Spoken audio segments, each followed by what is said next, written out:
Greetings everyone, I'm back with a new theory video. For this theory video, we will be talking about Silent Salt. Yes, we are going back to Silent Salt once again, as I may have connected the pieces as soon as we learned about their gender.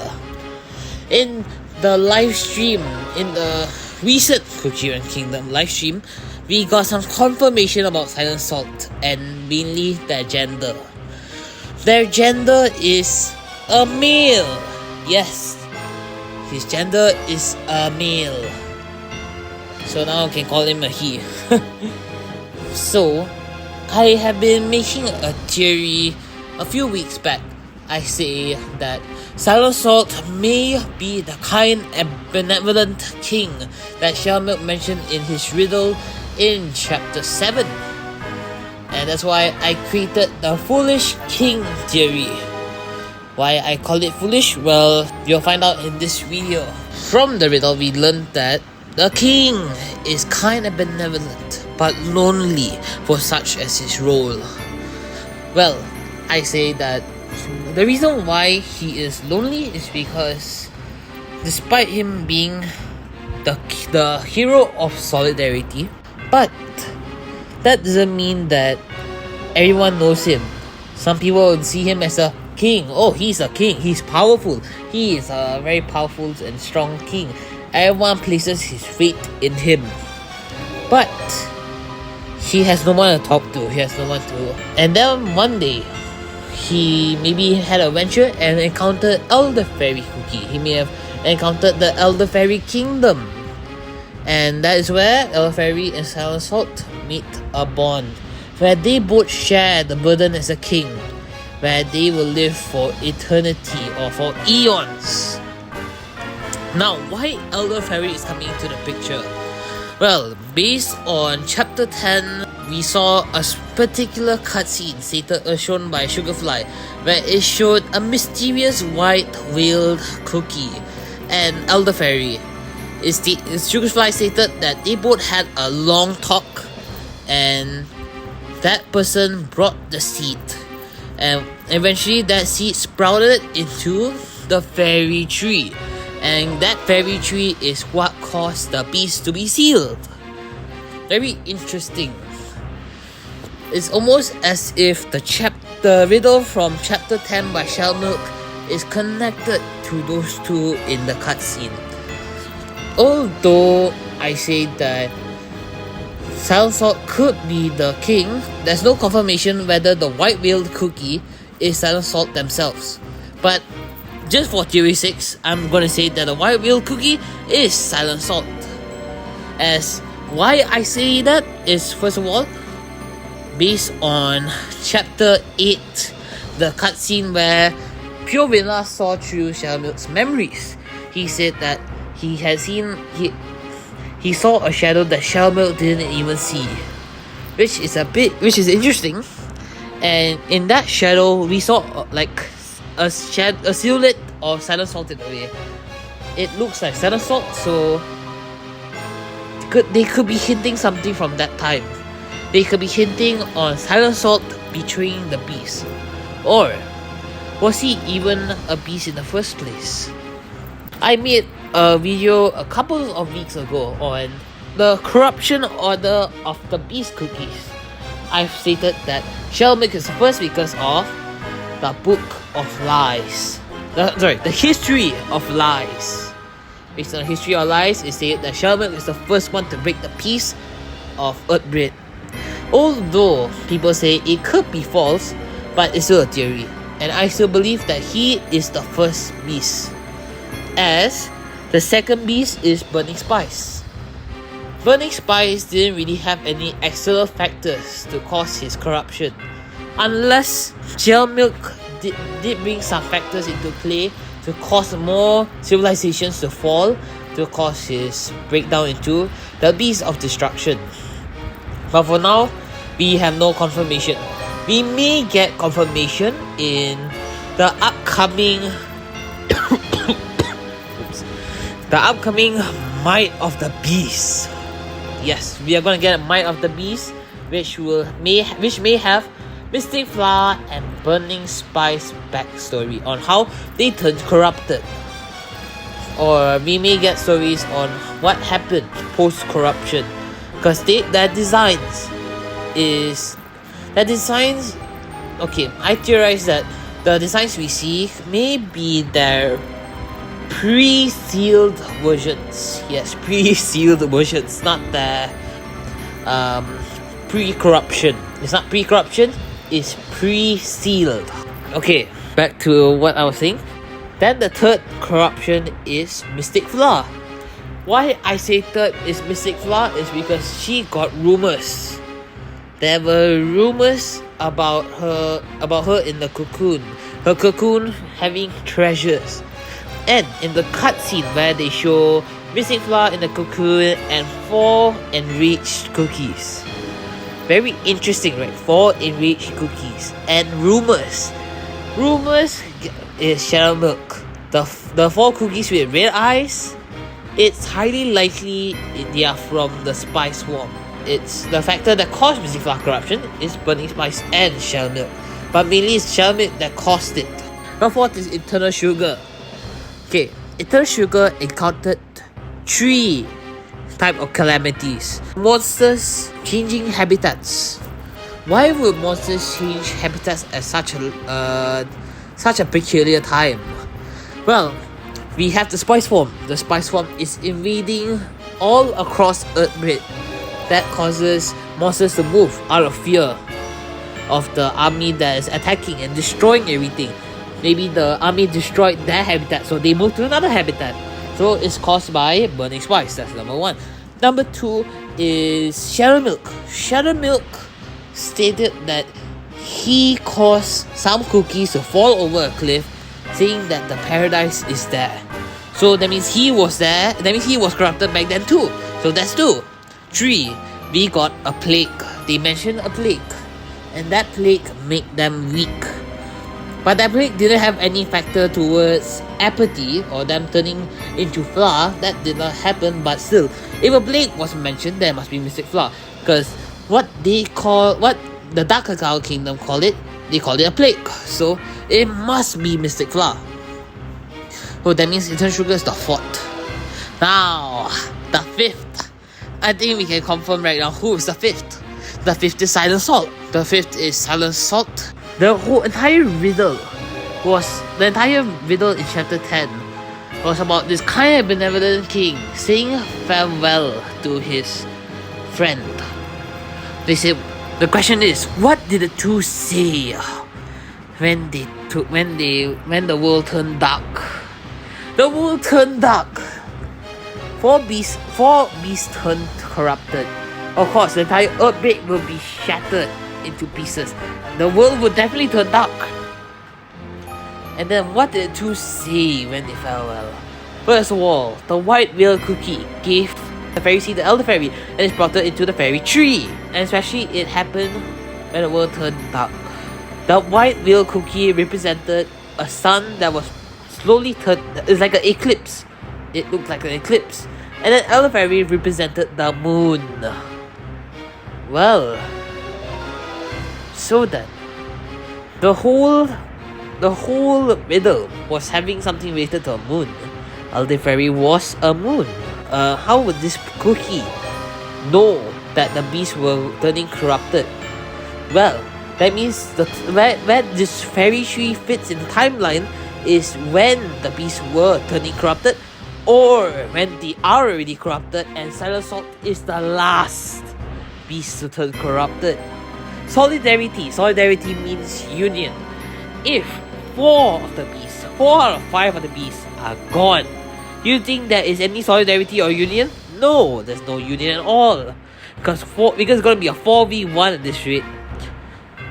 Now, that means Silent Salt is the last one to turn into a beast. Correct? We did see him in the teaser where he was killing cookies and slicing a moon.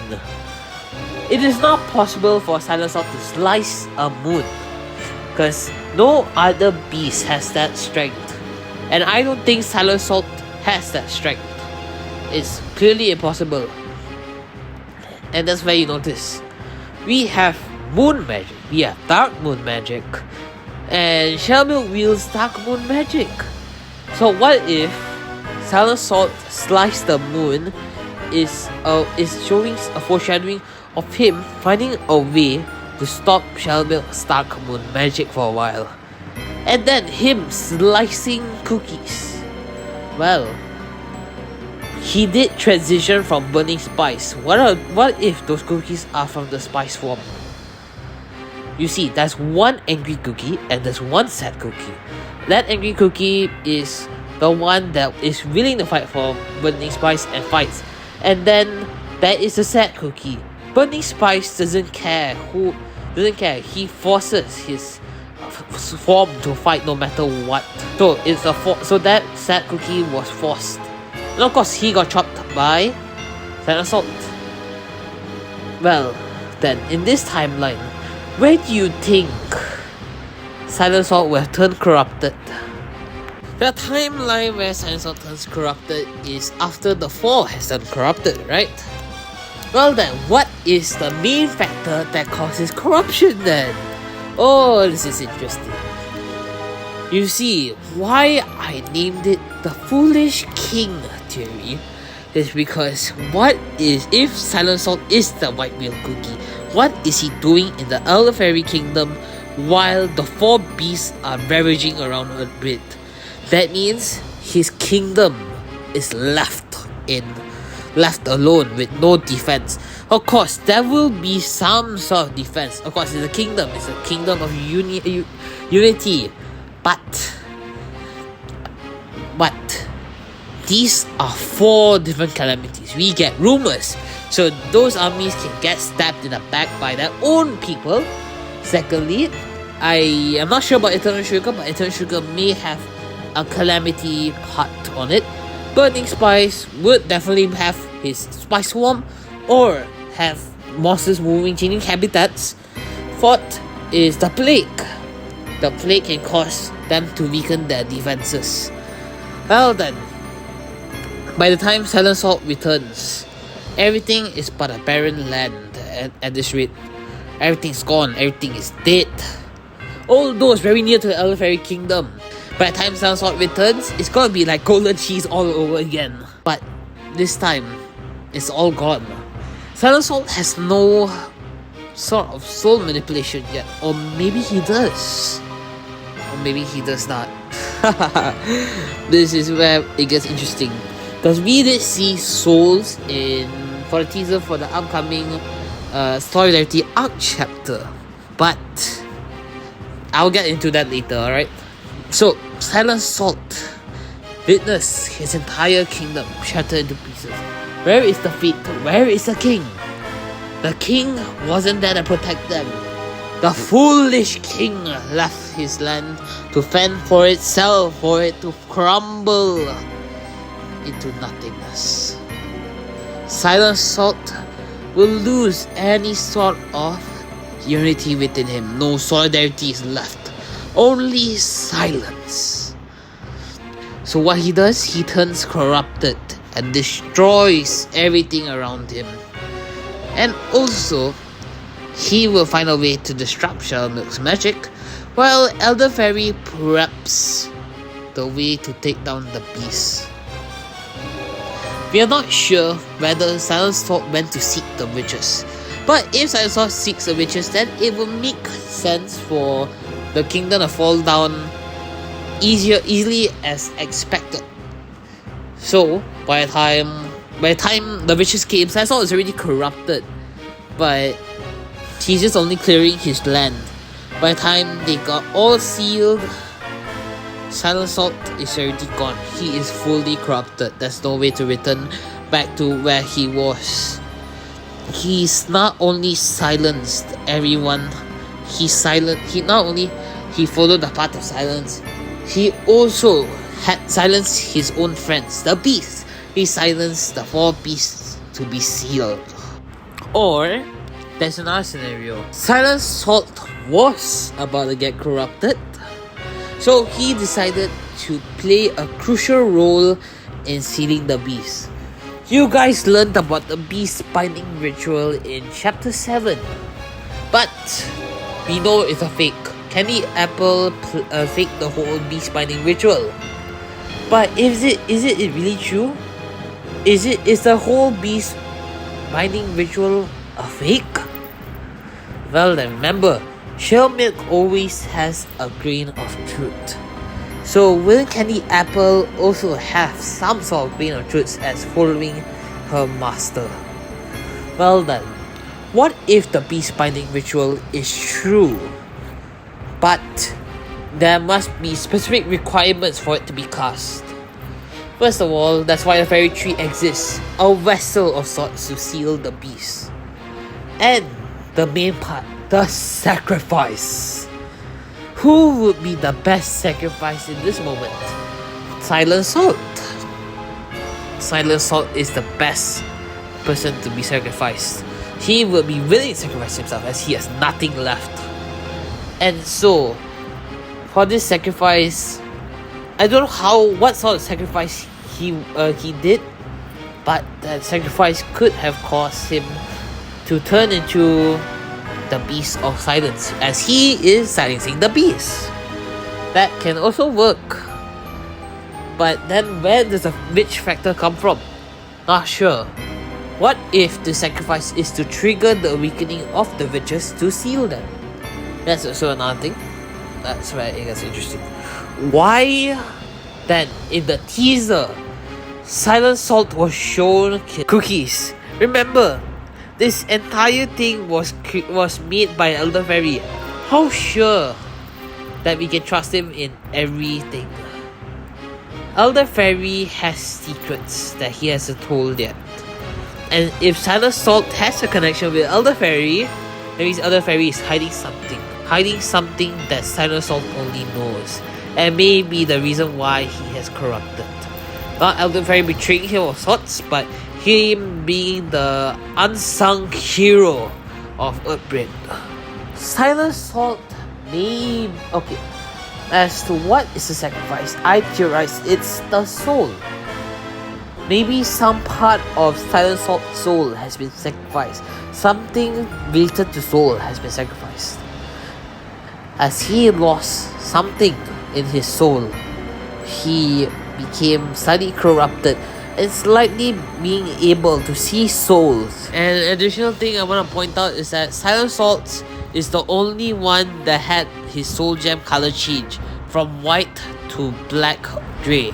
And so, when he awoke, he isn't fully whole in a way. Just a bit like White Lily, you could say. And so, since he can see souls in a way, he has an advantage. Because in the beta version of Silent Salt, it's stated that he can manipulate souls. He has some sort of soul manipulation of sorts. But I don't think the Silent Salt we know now will have that same sort of manipulation. But guess what? What has soul manipulation? We know the Greater Will. The Greater Will is the one that brings souls and release souls to create life. It's the ender of life and the bringer of life. So, what if Silent Salt can be able to replicate the Greater Will, but a cheap copy of sorts to purposely attract souls and trap them? Trap them for what?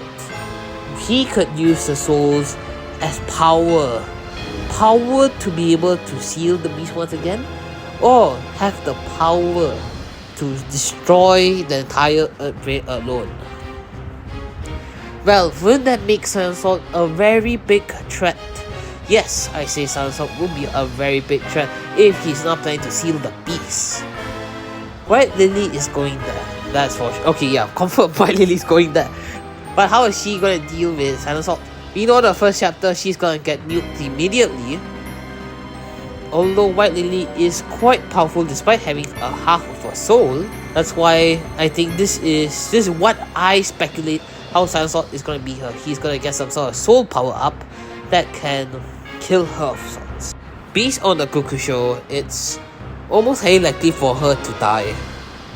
But that doesn't mean that she's going to be completely dead. What if it's going to be like a bit like Golden Cheese Kingdom situation, where organic beings entered the system. But instead of White Lily entering with her mortal body, she's entering with her soul. But her soul is in a time limit of sorts because she is only half a soul. And somehow she is able to get the hope of these souls.